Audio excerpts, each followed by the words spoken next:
జగన్మోహన్ రెడ్డి ముఖ్యమంత్రి అయిన తర్వాత ఎన్నో ఎన్నికల్లో నేను నిలబడినా, నా కుటుంబ సభ్యులు నిలబడినారు తెలుగుదేశం పార్టీ తరపున. నేనేం వైఎస్ఆర్ కాంగ్రెస్ పార్టీ కాదు, ఆ రోజు తెలుగుదేశం పార్టీ తరపున నిలబడినా. నా కుటుంబం నుంచి మా తండ్రి అయినాడు సర్పంచ్గా, మా తల్లి అయింది సర్పంచ్గా, నా తమ్ముడు అయినాడు సర్పంచ్గా. ఈరోజు ఎవరైతే ఇన్ఛార్జ్గా ఉన్నాడో బీటెక్ రవి, వాళ్ళ యొక్క చిన్నమ్మ సర్పంచ్గా ఎన్నికైంది.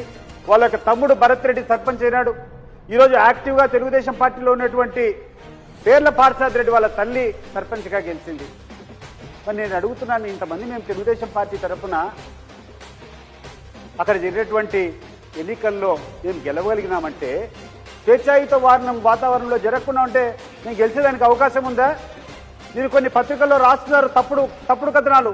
30 సంవత్సరాలుగా అసలు పులివెందుల్లో ప్రజాస్వామ్యం లేదు అని మాట్లాడుతున్నారు.